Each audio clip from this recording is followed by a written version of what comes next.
badge is better than having some heart. Okay, look now, look how they running. They beating white people down just to show us what's coming, or to show us we nothing, or to show us we only welcome when singing or balling. Shut up and dribble. Word. Rock. Go. Hey everybody, I'm Carrie Champion. Welcome to We the People. So today we are having a very candid conversation with athletes and artists who want to make sure that you use your voice to vote. Voting is your voice. So we have so many different issues that have happened in this country. It's really, truly unprecedented time. So I'm looking forward to these conversations. I think you'll be educated as well as entertained, but most importantly, informed. We have morethanavote.org, whenweallvote.org, and fairfight.com. Those resources are imperative as we try to change our future.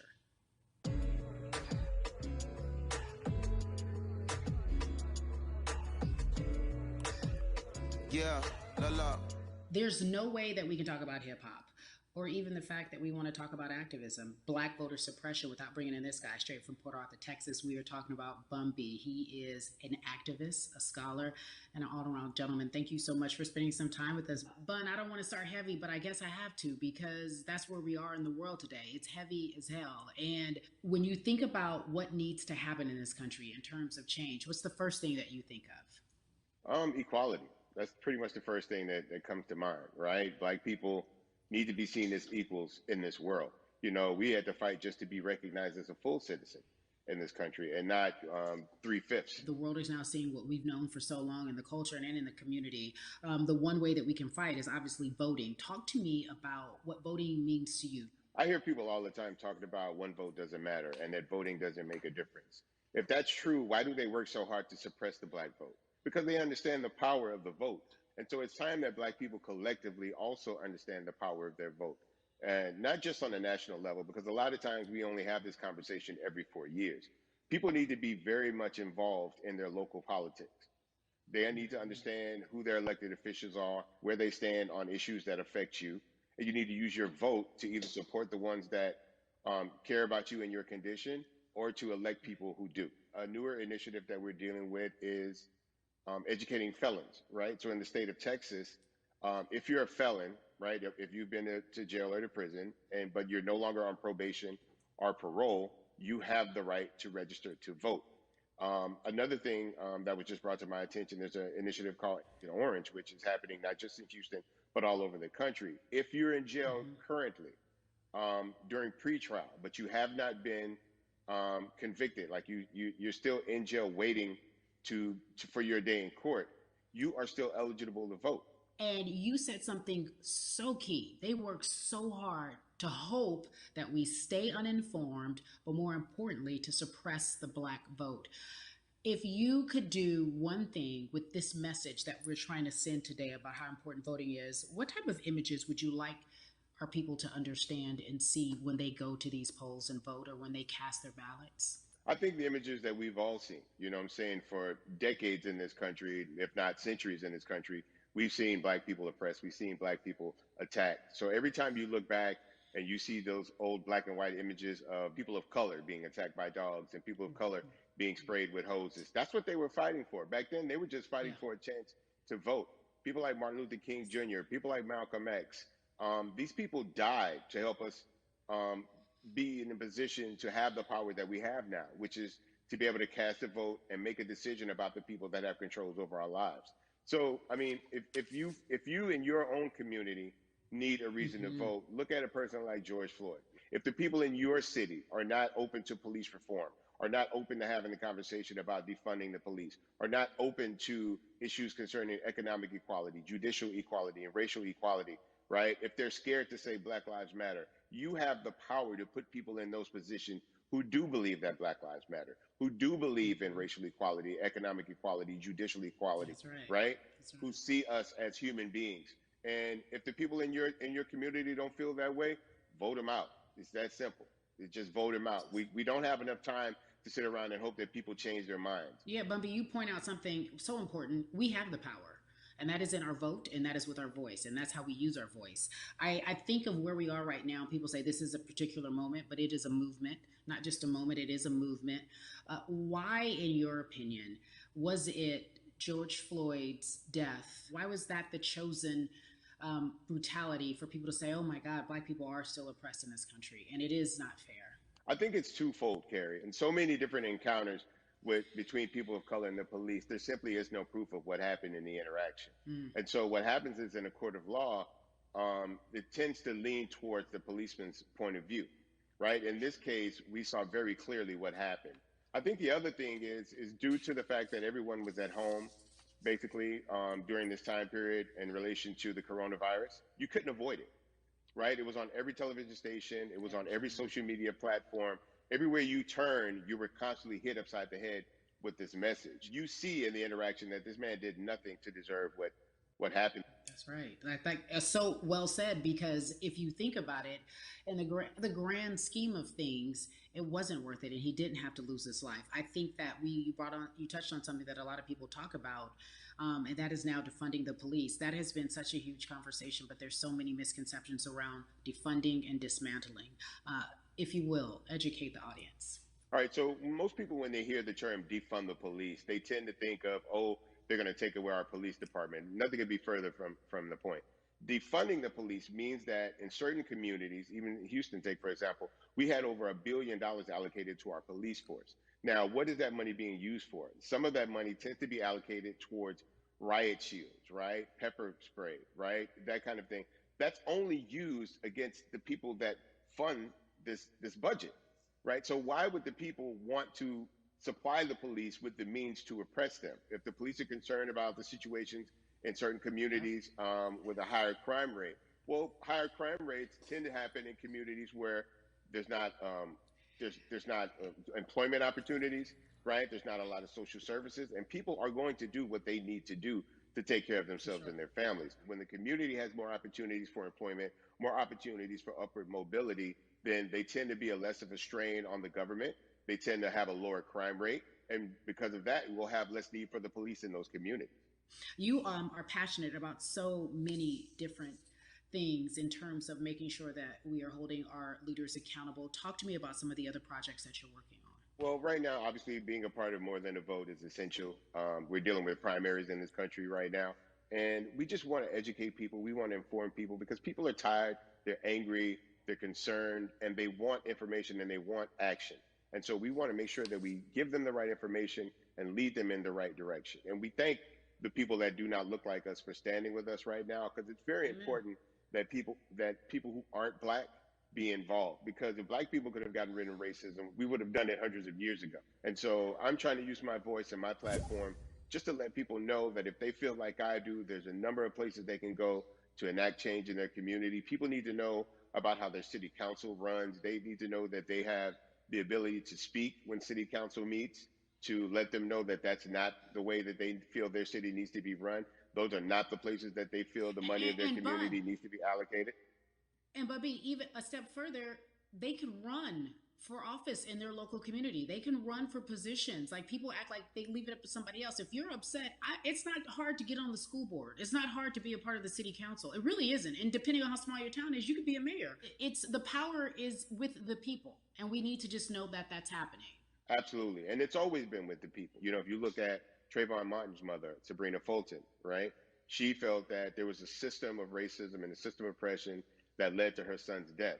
And so what did she do? She ran for city council, and she was elected to city council. Our own former president, 44, Barack Obama, right, started in the community as an activist, ran for an elected position, became senator, ran for another elected position, and became president of the United States. So don't think that you can't make a difference. You know what I'm saying? You don't need a lot of money. You don't need a lot of power. Your voice is enough to make a difference. Amen. I feel like I need to go out and run for something. You gave me a rousing speech there, sir. I'd be remiss if I didn't ask you this. When I talk to my brothers, I have to ask you, as a Black man, how are you doing? Are you okay? I'm good. I'm good. I have a very strong relationship with God, so prayer definitely works for me. I have children and grandchildren who are watching me, who are encouraged by what I do, and they're proud of me right now, you know, and that's really what matters, you know. The change starts at home, you know, so as long as you have a support system that believes in what you're doing and supports you in what you're doing, you have everything you need to go out there and fight the good fight. And for those that don't, there's a community of people here to help you. So you can go to places like morethanavote.org. There are many different places that will encourage you, inform you, and they will put you with groups of people that feel like you, that are ready to take action. So no one has to go about this alone if they want to do it. Yeah, we're stronger together. People have been saying it, but that has much more meaning now that we are in our movement, not just this moment.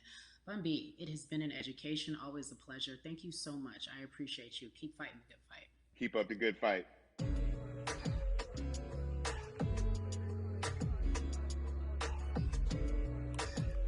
Yeah, la.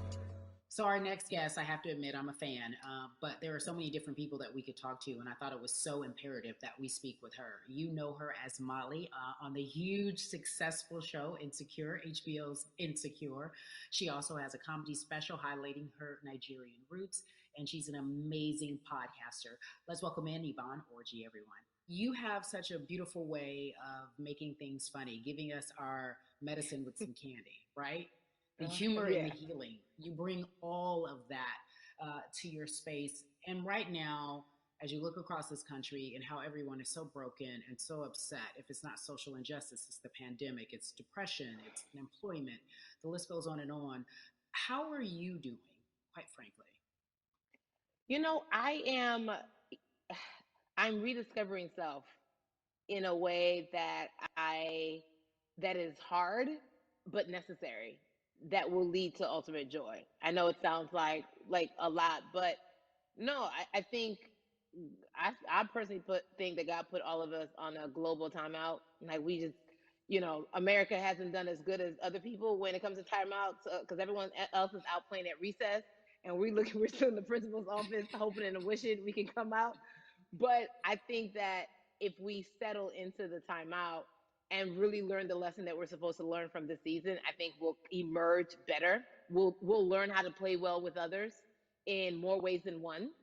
And so personally for me, I'm taking this time to learn me in a new way. I feel like I'm being ushered into a new season, and I'm getting still, because sometimes the busy confounds the work that we're supposed to actually be doing. We're busy doing other stuff, but we got work that we need to do on the inside. And I'm leaning into it. I'm like, dang, I thought I was gonna be able to rest like everybody else. And God's like, nah, we got work to do. You know what? And I think that's what everybody is saying about 2020. It's demanding that we be better. And you said it's a global timeout. What do you mean by that? Yeah, it's like everyone sit down, be humble, to quote the great prophet Kendrick Lamar. But like, no, seriously, sit down and let's reevaluate some things. Let us unearth and shake up the things that we have been trying to hide within ourselves, within our nation. I think America is going through an unraveling right now, a much needed, a much necessary one. And I think all eyes on us, right? There is no, oh, I was on the subway for an hour, so I didn't miss that thing that happened. No, everybody was home. Everybody, was watching when George Floyd died, and everybody, no one could hide it. Everyone was watching when Amy Cooper called the cops. Like, this is a time where it's like, oh, we can't pretend it away. We can't excuse it away. No. It's a global timeout. Sit down, watch, and let's learn. And globally, it's like, hey, we were going business as usual, but it ain't usual no more. Like that's old. Anytime change occurs, it's very uncomfortable. And so right now we're sitting with we're getting we're getting comfortable with the uncomfortable. The minorities, we've been comfortable with being uncomfortable, because that to me explains just the existence for whatever we want to do, how we break into our careers, how we live our lives, how we find ourselves one of the few or one of the first. And that's a lonely road.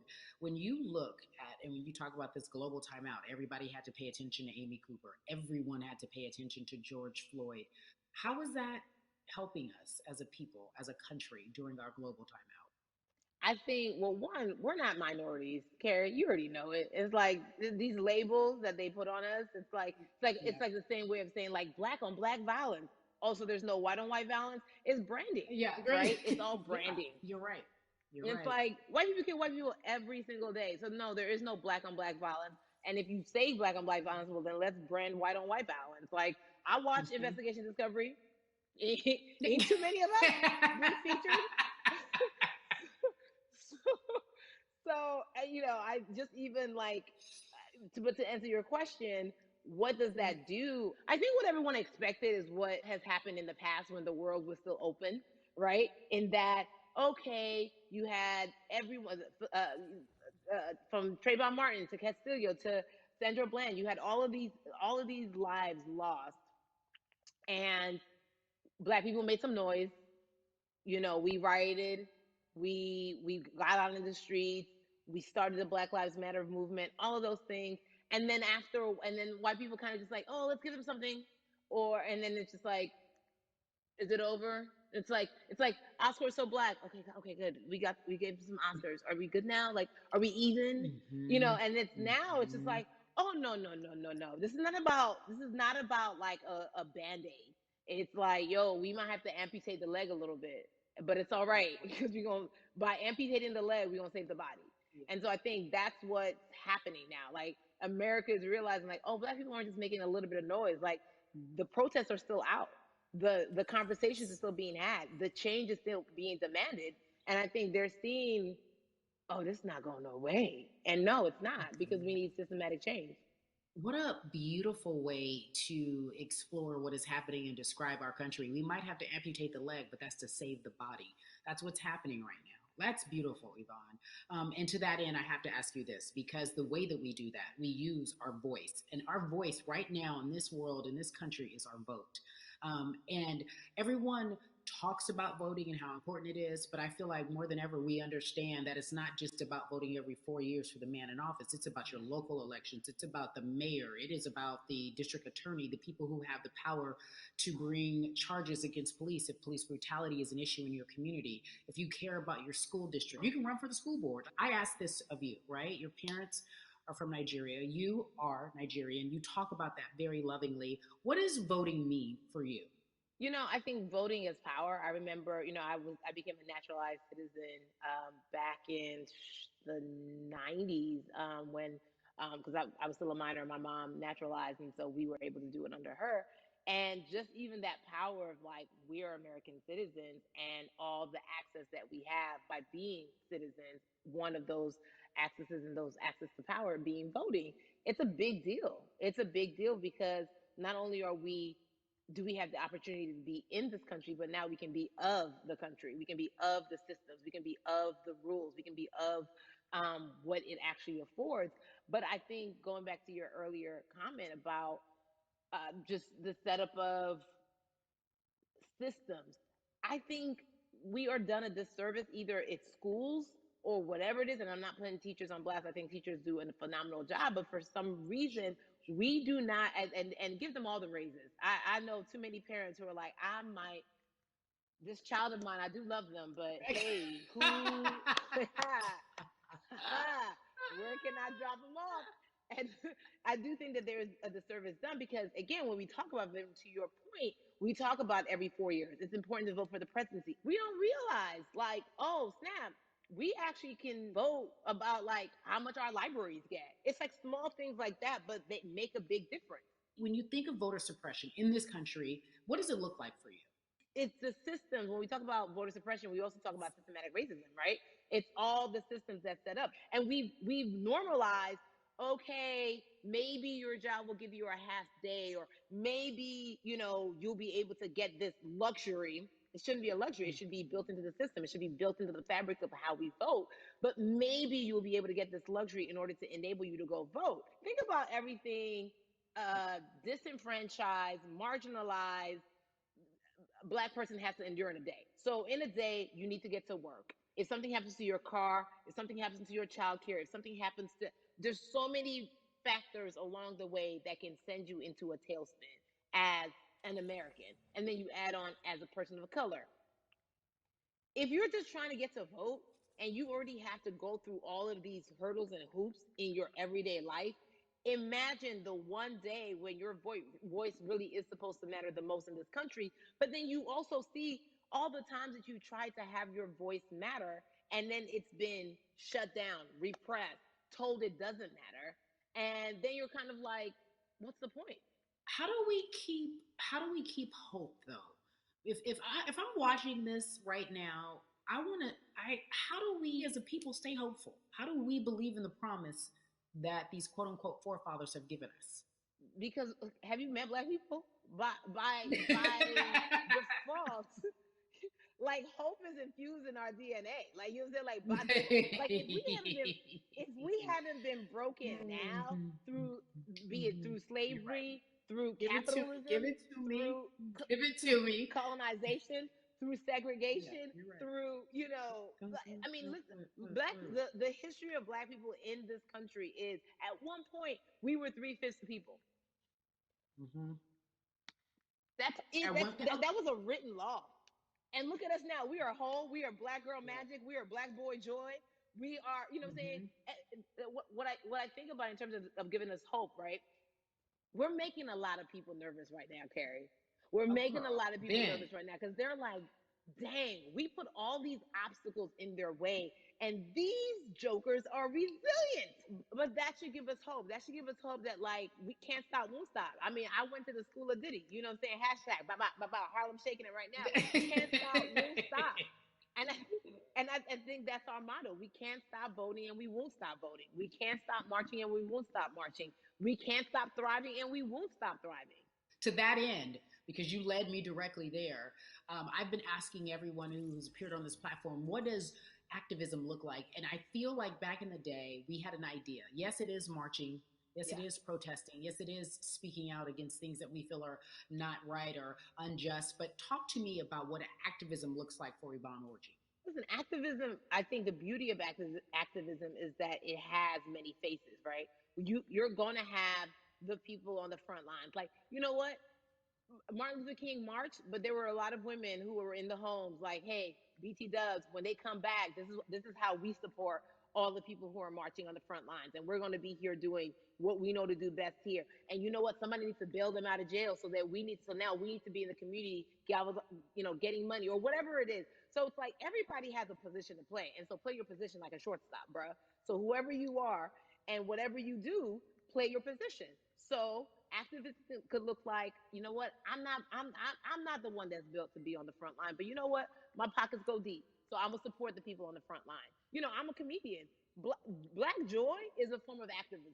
There's always a call for entertainers or celebrities that have the platform to do something. Why aren't you speaking out? I'm not a believer in thinking that it's mandatory. Like you said, everyone can be an activist and be activated in different ways. But talk to me about the connection. Talk to me about the marginalization in your world and how you feel like it even inspires you to say more and use your platform to do more. Beneath the surface of what we do, like Niecy Nash says, it's the who, right? The who is the person who's going to be like, hey, let me call this out. Either blind racism in terms overt racism in terms of ways that we can be better, in terms of ways that we can actually be more uplifting to the community that you may not even realize that you're serving. Before I let you go, talk to me about the urgency, in your opinion, for people to vote, our people to get out and vote this coming election. Yeah, I mean, guys, guys, guys, if you think you're tired now, I'm telling you right now, we cannot take this sitting down. We can't take this jokingly. I understand that it may be hard to figure out who to vote for, but at the end of the day, we got to vote for our families. We got to vote for our legacies. We got to vote for continued progress. We have to vote for upward mobility. We have to vote for equality in a way that is long lasting. And if we succeeded before, we can do it again. You talk about the hope. This is the time. This is not the time to give up. This is not the time to pretend a way that we haven't made progress. We have. There's still much more to be done. And you know what? We might have to get to a point where we pass the baton to our children and our children's children, but we still have work to do now for that generation. Yvonne Orji, you are everything. You are Molly, but you are not Molly. But I love you so much as Molly on HBO's Insecure. You are an amazing podcaster, Jesus and Joloff. Shout out to Lovey. And then we also have movies. Like you, the world, you're a model, a cover model. Also, wait, don't let me forget your hugely successful stand-up comedy special on HBO. Girl, you doing it all. And I am so grateful. You're truly the dream, not just the American dream. You're the black girl, brown girl, do it all dream, the immigrant dream, everything. You're a beautiful, beautiful soul. I really, really mean that from the bottom of my heart. Yvonne Orji, ladies and gentlemen, nothing but the best and excellence personified. Thank you so much, my friend. I love you so much, Mama. Mwah.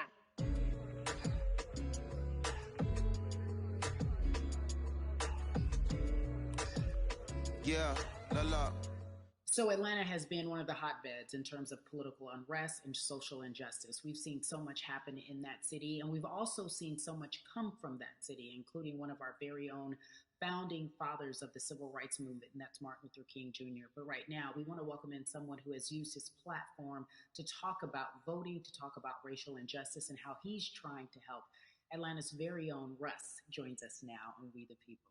Russ, I'm not going to fan out and tell you what some of my favorite songs were that I listened to repeat on yours. We're going to get to the topic at hand. So we got to talk about, recently you did an interview where you shared your outlook on culture and music. And you also were very candid about the fact that you have a privilege and that it's necessary for you to give back. Tell everybody about what that means.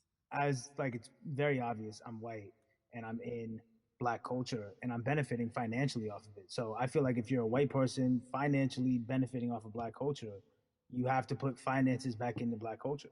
It's just that simple. The screenshots with your feelings, it just comes off like fake empathy because it comes off very dismissive and very oh, that sucks for y'all, but anyway, back to what I was doing. Have you felt that way always, or is it now because of the time of where we are in this country? I've always had the feeling. I think now it's just obviously elevated. It's a new level, and there's new, it's to the point now where you can't. First of all, you can't not say anything. Second of all, though, I just think saying something isn't enough anymore. I think if you have the ability to put money back into a culture that you're financially benefiting from, you have the ability to. You should. It's interesting that you talk about it in that way because some people do believe that silence is the best way to go because it's hard to talk race, especially if you're white and you're in the Black culture. People just feel as if they can't talk about it. They feel awkward. They feel as if they don't have the privilege or the voice or the words.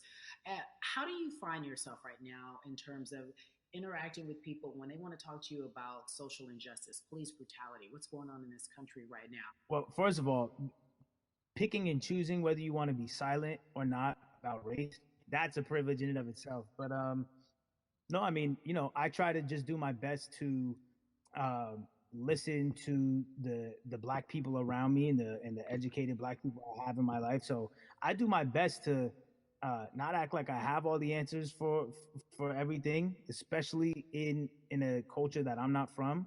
But that's why when we decided to raise the money for Black Lives Matter organizations, when we raised $500,000, we got on the phone with some of the women who started Black Lives Matter. I got on the phone with Tamika Mallory. I was on the phone with Karen Civil and talking with my friends to make sure the money went to like the correct places, and people who really need it. It's just about listening. That's all. It's about listening.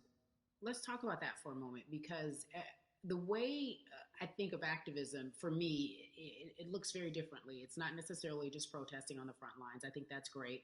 But what about being an activist in the way in which you have decided to be one? What inspired you? What did it look like? You said you raised money for Black Lives Matter. What did you do? Mm-hmm. Walk us through everything that you did and how you find yourself in this moment right now. So for me, it was 3 years ago. I had like a string of festivals. And I decided that I was going to wear T-shirts with a message on them because I figured what better time to use a platform than in front of, a bunch of people. So one of the T-shirts I wore was, if you want to change the system, speak up, white silence is pro-racism, the whole thing. And it didn't really it kind of got swept under the rug back then. But, when all this stuff started happening again, and it's been happening, the police brutality against innocent black people. I was like, man, I'm not the biggest artist in the world, and I certainly don't have the most white fans in the world, but I got a good amount of people that I can definitely mobilize and turn into some money. And I know they're down for the cause because it's merch, it's a good thing. And I've always been outspoken anyway, you know? And so how am I going to be in black culture and not be outspoken about racism? And then I got to ask you this, because you grew up in Atlanta, so that gives you a heads up, depending for so many people, because you're in the crux of that beautiful black city where there are so many wonderful black leaders, home of so much great music and things that speak to our culture right now. And we are really, really getting our word out, especially with this platform today, and saying that we must use our voice to vote. Talk to me about what the importance of voting for you in this upcoming election. Yeah, so I, you know, full transparency, I had never voted before, ever. And because, you know, I was one of those people who was like, my vote doesn't matter. And, you know, and I don't know, maybe it's because I was younger, maybe it's because I really thought that, or I don't know, but I just think that it's got to, you know, now this is a bit of a privilege to say it's got to a breaking point for me, because obviously it's been past the breaking point for black people. But I think that as a whole, the young people need to get out and vote, because we're the ones that never show up. You know what I mean? We never show up to vote, but, you know, we're the future. So it's like, look, we got to go out there and vote. And then whatever happens, but at least we did our part. You know, you got to do your part. You're very candid in saying that you just decided to vote. And I think there's a beautiful irony in the fact that you have your fans saying, because of you, I'm voting. Right. And there's something beautiful about that. But I want to know why now for you. Why in this moment is it important for you to vote? And what hit your spirit to say, yes, this is the time to do it? Honestly, because I think that George Floyd really woke up a lot of people who, including myself, who I was vocal and outspoken about racism. I put it in my lyrics. I put it on T-shirts. I would talk about it in interviews. Like, you know, I was vocal about it. But that video in that moment, I think me along with a lot of other people just kind of was like, all right, like words are simply not enough anymore. We got to do something, whether it's raising money, whether it's voting, or all the above. Like we got to do something, you know. And I'm ashamed that it took that for me to be like, I need to raise money and I need to vote. You know, it's a shame. And I don't know, I guess it snapped a bunch of people out of it, you know. And even if you were vocal and whatnot, it's time to actually put your money where your mouth is. It's time to go vote. You know, it's time to just stop talking about it and be about it, you know. And it's been time for that, but like I said, you know, I'm ashamed that it took me this long to actually really, really be about it, but I'm here now. So Russ, we all know that this is going to be your first time voting. Tell me what that experience is going to be like for you in terms of what you're excited about. I think, you know what it's going to do for me? It's going to let me know that I'm contributing to something bigger than myself, and I'm actually putting my money where my mouth is, and I'm being about it. Because, you know, for so long, and I know I'm not alone with this, but, you know, standing on the outside and just screaming about this and that, and this should change, and it's like, all right, but did you vote? You know? And so you know, I know it's going to feel good to know that I played a small role, you know. And that's the problem. I think the mentality of like, my vote doesn't matter needs to be changed to, my vote, albeit small, does matter. It's a role I'm playing, and if I play my part and you play your part and he and she plays their part, then we make a difference. But you know, it'll feel, I have a feeling it's gonna feel very, very bigger than me. I mean, I think when you realize that giving actually feels better than receiving, that's when you start wanting to do your part and contribute. So voting is an easy way to give, you know? Yeah. To whom much is given, much is required, and you have been given a huge platform, and we are so grateful for you, Russ. Philanthropist, artist, community activist, first-time voter. We appreciate you for doing this, okay? Thank you. I appreciate y'all.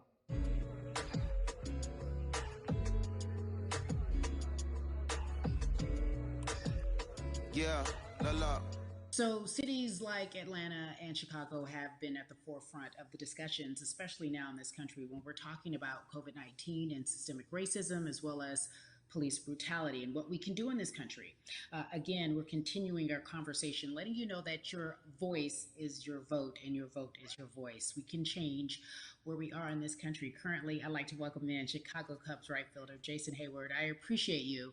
I brought in Atlanta and Chicago because I know you grew up in the metropolitan area of Atlanta, more specifically McDonough. Let's be technical, and and you have been very vocal throughout this entire time in terms of what our country's been experiencing. Let's look at the past month and a half, if you will. What has been the hardest thing for you to deal with? The hardest thing for me to deal with, Carrie, this last month has just been going from the virus shutting everything down to us being called to action. We've had multiple police brutality situations. We've had people protesting, wanting to get the message out. But I really realized that I need to be a part of the positive message and make sure that doesn't get lost in all the chaos going on, for people to actually hear from a reasonable, respectable person who cares about everyone involved. A reasonable, respectable person who cares about everyone involved, which leads us to More Than a Vote. It is a beautiful collective of Black athletes and artists. You are a part of that. Talk to me about why that's important for you right now on this, be a part of that collective. To me personally, it's important to be a part of that because I've somewhat used baseball and my craft as an excuse to not get more involved in voting. But I can't any longer use baseball and work as an excuse not to get educated, and not also to show people, like, at any moment in time, any walk of life, we can make a difference. So tell me in your words, what does activism look like for you? In my words, it looks like LeBron James, the biggest athlete right now on the planet, speaking up and breaking the ice for everyone. And I think for the first time, people see and hear from us. So now we have white teammates, we have other people speaking up and realizing, okay, like, this is how we go about doing this. And to me right now, social media, athletes speaking up, entertainers speaking up, like we're trying to do with More Than a Vote. You said something I thought was so key, because covering sports for so long, I know that it's tough for Black players specifically in Major League Baseball to talk about how they feel. Adam Jones did it in a very eloquent way early on, but there are very few that are vocal. You said you all were afraid. Why use that word, and why were you afraid? You was afraid because in 2019, there were 68 of us total. And there are 38 teams. There's 25-man roster on each team. There's a 40-man roster, which is on each team as well. And there aren't many of us. So we're outnumbered in that sense, but not always in a negative way when it comes to our teammates and our clubhouses. But to get to this point, you have to move a certain way. You got to be careful what you say. You can't ruffle feathers. You can't come off in any way. Much like other Black entertainers, much like yourself, probably having to live through life every day. But to get to the highest level, you got to button up. You got to be seen and not heard. So baseball, like I said, it was time for us to try and speak up and make a difference and show it's okay to do so, because we can't be quiet any longer. That is a button up, be quiet, be seen but not heard. That is an expression that a lot of Black folks can relate to in whatever aspect of professionalism that they experience, especially if they don't work for themselves. They just feel that. That is also a socialization that we have as Black folks, especially, like you said, if you want to get to the higher level. And for so long, I felt it bubbling right underneath the surface that so many of us who were in whatever positions we were, who had platforms, were tired of pretending and looking the other way and spending so much time making others comfortable while we were uncomfortable. Do you feel that this is the type of movement that is sustainable, or is it just for a time? No, it takes everyone joining in on the conversation. And right now, I feel like more than ever, there is little things as possible to distract from bigger issues. And we saw on draft day, we saw our president, Theo Epstein, holding up the sign saying Black Lives Matter and wanting to include the rest of MLB in that. But now we're having those conversations as well. So I definitely think this is sustainable, and it's not always just going to be the popular thing to do. This is something that people want to get right because they know we care. Jason, you said you think it's sustainable, that what you're seeing, especially with your colleagues in baseball, that this can be something where you're feeling more comfortable, feeling more safe to share how you feel about social injustice and police brutality. What are you doing right now in this moment with your platform to help change how we look at voting and how to educate the culture and the community about voting? Well, first, what I'm doing, Carrie, is joining up with More Than a Vote and joining up with other athletes and entertainers to get that message out and use our platform in that sense as a group. And try to create a brand with this to make it something that's not just about the election coming, make sure that it's about people getting educated for years to come and figure out where to vote and how to vote. We've got people in different areas that cover different demographics and influence different areas of people. And as a baseball player, as a black baseball player, I feel like now, like we talked about, is finding the time to show people that you can use your voice in this profession. You don't have to be afraid. And to me, that can help someone, help a kid growing up. He can see me, he can see other guys that were in the video we posted saying, hey, this is what they're standing for. They're speaking up for these things, and it's okay to want to play baseball. It's not lame. It's not something I have to be as afraid of as I was before. So I feel like that's my role in this. I have a younger brother as well. He's 24. He also plays baseball. So I've got to lead by example. I can't just always, come up with a good answer that sounds good on TV when I get asked a question on, what do we need to do to make changes. I'm joining up here to make sure that I take action and get educated myself. For one, so many people, I feel like in Atlanta, they're on the move. Or when you want to try to make a vote and try and cast your vote, you have to do it by mail. You have to sign up for the absentee ballot. Then you have to get another ballot in return. They have to send it back to you. Well, for me personally, they didn't send that back until it was too late, right? We didn't get it in the mail to the address that's an Atlanta address at my parents' house. We didn't get that in the mail until it was too late. And then from other friends and family that are still in Georgia right now, I just hear about them being held in lines too long and trying to get off work. And we know how it is for any family, but let alone a black family in a city or in the suburbs trying to take care of their family and trying to provide for them. You try to get off work, and then you're like, wait a minute. You start looking at the clock. It's like, oh, this is not going to happen today, right? And so I saw, Mayor Keisha Bottoms, reach out via social media to people and say, hey, I'm going to address these issues right now. I need y'all to stay in line to cast your votes. Keep hanging in there. So to me in Georgia, that's what that looks like. Well, it's interesting that you even bring that up because there have been all these images specifically from Georgia, because that's such a battleground, where you see people, especially when it came to the primaries, doing whatever it takes. And this is real life voter suppression that you're talking about. It's been happening for decades. It's not fake. What you're saying, these examples of sending you your ballot too late after the fact or shutting down the polls at 6 o'clock while people still are in line, that's a real life issue. There needs to be some type of change. And I think that what we're doing right now is fair. But the idea of voter suppression, do you think that is well known, especially with folks, within the generation, your generation?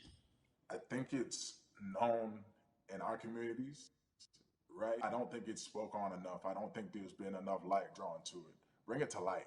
Let people hear about it. Let people learn about what that looks like. And get more people to say, okay, look, like this is going to happen. We have to expect this, and we can no longer make the excuse. We can't say they didn't warn us. Jason, everybody knows, or it feels as if everyone knows, that the time is now. America's paying attention to us. We have their eyes. We have their ears. If you look toward the future, what are you most excited about in terms of seeing a change? I'm excited about how fast the word is traveling. The word is being spread right now. The biggest athletes, the biggest icons, biggest entertainers are doing their part, but I'm also seeing people out there on the streets doing their part. When so many things got lost, could have very easily got in the commotion when it came to protests, and you saw rioting, you saw looting. People still stood their ground, and people still went out there and said, look, we're doing this for the right reasons. We're going to come together. We're going to use drones. We're going to use social medias. I feel like this is a new wave of getting things done the right way and just spreading the message. You're right about that. And you're right. People are spreading the word unapologetically. We out here. We doubling down. Thank you so much. I appreciate you. Right.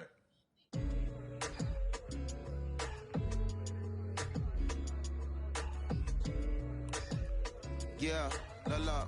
Hey, everybody. I am so excited to welcome a friend, a brother, family member, if you will, former colleague, NBA great, sports analyst, philanthropist. He does it all. And he's here to give us his time and his platform to talk about something that is so important. That is voting. Everybody, welcome Jalen Rose to We the People. Talk to me about how important it is for the people who know you and love you and look up to you. Why is it so important that you use your platform to talk about voting? Initially, we have to get past the stigma of the mental systemic racism that comes with the presidential race, governors, mayors, senators, judges. We've been conditioned to believe that our vote does not matter. So usually when we looked up at all of those races and people that were running, not only did they not look like us, we didn't believe they were there to represent our best interests. So therefore, as a collective, we didn't mobilize until Barack Obama, and we felt a sense of hope that finally our country is going to do something that we felt would never happen in our lifetime. And I remember being at the inauguration in 2008. I made sure I was there. And we voted. In 2016, we didn't vote, Carrie. We didn't vote. And so many people try to make this political. This is not political. Me telling somebody to vote is like telling somebody to pay taxes. So that's one, getting over the stigma of nobody is going to represent our best interest. And then number two, the reality is that the person that gets the most votes doesn't necessarily win the presidency. That's uncomfortable right there, because that's actually what took place in 2016. The Electoral College chose the president. And if you put all of their pictures up, I'm pretty sure they look a lot more like each other than they look like you and I. How about that? And then the third thing, especially in urban environments, oh man, they create barriers for us, Carrie. It's like you got to jump over the fence, you got to run past the dog, you got to jump on the hood of the car. The lines is 5 hours long. You get up to the poll and they don't work. Elderly people working in the city, while they got the young people who understand technology working in the suburbs. Like, these are all systematic things that try to discourage us from voting. And then finally, we don't have a day off to vote. We need to work. So we don't get a day off. It's going to be a full day, and I got to work to pay my bills. So you know what I'm going to do? I'm going to mail in vote. And you know what you want people to realize? That counts too. So your vote will be counted if you're able to mail it in. So those are a few things that I hope that we can do and mobilize. And shout to LeBron and his team. Shout to you and everybody involved. We will make a difference. Well, let's talk about more than a vote. There is a Black collective of athletes, of artists coming together and saying voter suppression is a real deal, especially in the Black community. When you just talked about, I got to work, so I can't go vote. And then when we do get in the booth, just in case we don't have to work, do we know who we're voting for? Not only do we have to vote, we got to be educated. And it's not always even about the man who's in office or the woman who's in office for president. It's about your local elections. It's about the people who are your DAs, your state DAs, like the people who actually make change in your community, who will change police brutality, who will make sure that your community is taken care of, who will defund police and hope that they can help you in stopping police brutality. So talk to me about why you decided to be a part of More Than a Vote and what it actually means. Well, it means a lot to be involved with such an impressive collective, as you mentioned. And I said this multiple times, and I know it can be uncomfortable when I say it, but a lot of times we have to get to the root of the issue before we find a solution. And the quote was, I wish America loved Black people as much as it loves Black culture. And this collective, by the way, represents in a lot of ways what's encouraging, but also sometimes disappointing about our role as Black people in America. Because we were brought here as labor and to entertain. And we use those vehicles to get paid and move to the suburbs and be the idols of white kids. And so now that we have this collective, I would say sports in entertainment represent the most powerful group of black men in the United States. I'm talking about money, power, celebrity, the ability to mobilize, community involvement, their leadership, their intellect. And so to have all of us pull it in the same direction at the same time for anything that we're passionate about is going to be a difference maker, but it's definitely going to be a difference maker in the 2020 vote, because we're going to make sure we inform everybody that they can let their voice be heard, and failure is not an option. Jalen, what does voter suppression look like to you? A perfect example took place recently, Carrie, in Kentucky. It was 6 p.m. at night, and so many people were standing in line enthusiastic to vote. And you know what they did? Locked the doors. And you know what the people did? They continued to bang on the doors, continued to bang on the windows. They continued to let it be known they were not going to leave the premises until they got a chance to vote. And you know what ended up happening? They opened those doors and allowed those people to vote. So do not be discouraged. These barriers show you that it matters, and we're here to help you break through them. The same thing with our platforms and voices, Carrie, because you know what's going to happen.